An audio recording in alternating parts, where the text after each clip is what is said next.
मेरी वाइफ की जान गई नहीं है, डॉक्टर्स ने और सिस्टम ने और कहीं ना कहीं महाराष्ट्र की गवर्नमेंट ने मेरी वाइफ की जान ली है। और मेरी वाइफ की जान नहीं ली है, साथ साथ मेरे 6 महीने के बच्चे की जान भी ली है जो उसके पेट में था।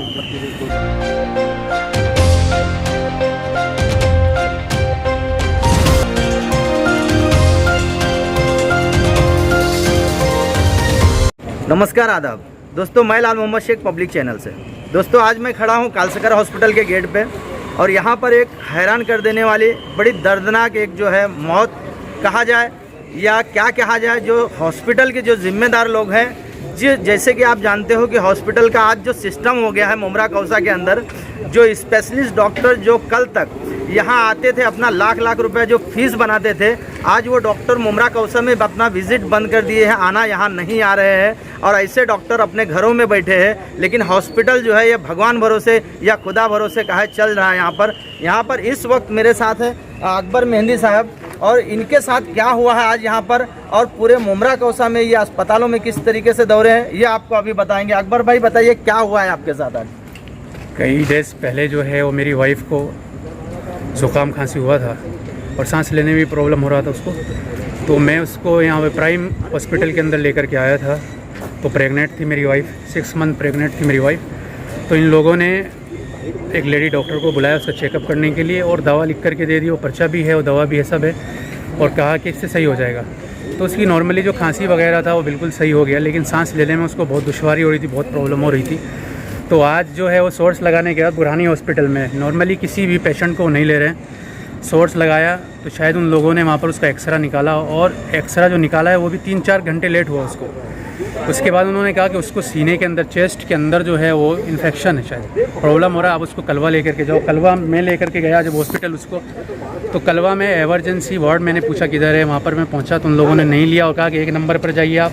1 नंबर पर मैं आया तो उन्होंने कहा अभी 5:15 हुए हैं और 5:30 बजे हमारा जो है वो टाइम ख़त्म हो जाता है, ज़्यादा हम अभी कोई फाइल नहीं बनाएंगे 10-15 मिनट के लिए और कोई काम नहीं करेंगे। मैंने बोला ये मर जाएगी, इसको सांस लेने में प्रॉब्लम हो रहा है। कहा कि इसके हम रिस्पॉन्सिबल नहीं, हम कुछ भी नहीं कर सकते उसके।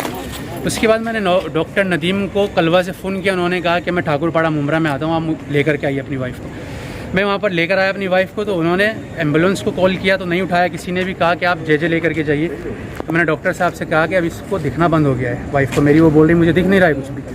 तो उन्होंने कहा काल से कर लेकर के जाइए। जब मैं काल से कर लेकर आया तो उन्होंने गेट भी नहीं खोले और कहा कि आप लेकर के जाइए इनको प्राइम हॉस्पिटल।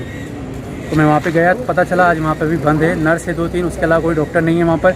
उन लोगों ने कहा बिलाल जाइए। बिलाल में बच्चा ऊपर गया रिसेप्शन पर और बच्चे ने आने के बाद जो है वो मुझसे बताया कि वो डॉक्टर आ रही है। नीचे डॉक्टर आई और मेरी वाइफ बहुत बुरी तरीके से तड़प रही थी, सांस नहीं ले पा रही थी। तो डॉक्टर से मैंने कहा अगर इसकी डेथ हो जाती है तो कौन रिस्पॉन्सिबल होगा उसका? तो उसने कहा मैं रिस्पॉन्सिबल नहीं हूँ, नहीं लूँगी और रिस्पॉन्सिबिलिटी नहीं लेने वाली हूँ और मैं इसको एडमिट यहाँ पे नहीं करूँगी, चाहे आप मीडिया में जाइए, पुलिस में जाइए, मैं यहाँ पे एडमिट करने वाली नहीं हूँ। ये कह करके फ़ौरन भागती हुई ऊपर चली गई वो डॉक्टर वहाँ पर। उसके बाद फिर वापस से हम यहाँ पर आए कालसेकर हॉस्पिटल के अंदर, शायद कुछ किसी से जान पहचान हो गई थी, शॉर्ट्स लगी। यहाँ पर आए तो यहाँ पर इन लोगों ने ड्रामा रचा बहुत ज़्यादा। जब वो मर गई उसके बाद उसको एडमिट किए, जब तक वो जिंदा थी इन लोगों ने एडमिट बिल्कुल नहीं किया। कितनी देर आप गेट के ऊपर खड़े थे? कितनी देर मतलब आपकी वाइफ जो है रिक्शे में थी? तकरीबन जो है वो आधा घंटा वो रिक्शा के अंदर लेटी रही वो। उसके अंदर तो कुछ भी नहीं था, बार बार बोल रही थी कि 10 मिनट के लिए मुझे अपना वेंटिलेटर दे दो, मैं बच जाऊँगी शायद। लेकिन इन लोगों ने किसी भी तरह की कोई कॉपरेट हमारे साथ नहीं किया है। जब वो ठंडा पड़ गया उसका पूरा बॉडी और उसमें सांस बाकी नहीं बचा रहा, तो इस साइड में ला करके इन लोगों ने उसको जो है वो वेंटिलेटर देने की कोशिश की और वो भी नहीं दे पा रहे थे वो। और उसमें तकरीबन एडमिट करने के आधे घंटे के बाद कह दिया कि उसकी डेथ हो गई वहाँ के ऊपर। मैं नहीं जानता ये पैसा कमाने के लिए ऐसा किया है या ख़ुद इन लोगों ने इंजेक्शन दिया उसको मारा है। उसके अलावा अभी तक जो है मैं 5 बजे से यहाँ पर खड़ा हुआ हूँ, उसकी अभी तक बॉडी भी हमें नहीं दी गई है और अभी तक उसके बारे में कोई बात नहीं कर रहे, बहुत परेशान करके रखा हुआ है। और अभी 1.5 घंटे पहले भी एक बंदा आया था यहाँ के ऊपर ऑटो में बैठ करके, उसकी क्रिटिकल थी हालत बहुत ज़्यादा, उसको भी अंदर नहीं दिए, यहीं पर से वापस कर दिया उसको। तो बिलाल हॉस्पिटल जाओ, हम तुम्हें एडमिट यहाँ पे नहीं करने वाले। डॉक्टरों का पूरा जो बिहेवियर रहा है, मैंने जो देखा है आज पूरे दिन 1 बजे से लेकर के अभी तक जो मैं आपसे बात कर रहा हूँ, बहुत ख़राब रहा है। डॉक्टरों को जान बचाना चाहिए, ना ये कि किसी की जान ले लेना चाहिए। मेरी वाइफ की जान गई नहीं है, डॉक्टर्स ने और सिस्टम ने और कहीं ना कहीं महाराष्ट्र की गवर्नमेंट ने मेरी वाइफ की जान ली है। और मेरी वाइफ की जान नहीं ली है, साथ साथ मेरे 6 महीने के बच्चे की जान भी ली है जो उसके पेट में था। पुलिस को इन लोगों ने कितने बजे खबर करी? आपसे कुछ बताया गया इस बारे में? नहीं, ये इन लोगों ने मुझसे कहा कि तकरीबन 7 बजे के हमने इन्फॉर्म कर दिया है पुलिस स्टेशन, लेकिन दो कांस्टेबल अभी आए और उन्होंने आने के बाद मुझसे कहा कि 11:30 बजे हमें मैसेज दिया गया है। तो अब आप लगा लीजिए कि 7 बजे से लेकर 11:30 बजे तक का झूठ बोला गया है ये पूरा पीरियड में। इन्होंने 7 बजे नहीं बोला, 11:30 बजे मैसेज छोड़ा है पुलिस वालों को, तो वो आए यहाँ पर अभी। यानी कि इन लोगों ने किसी तरह की कोई रिस्पॉन्सिबिलिटी नहीं ली है।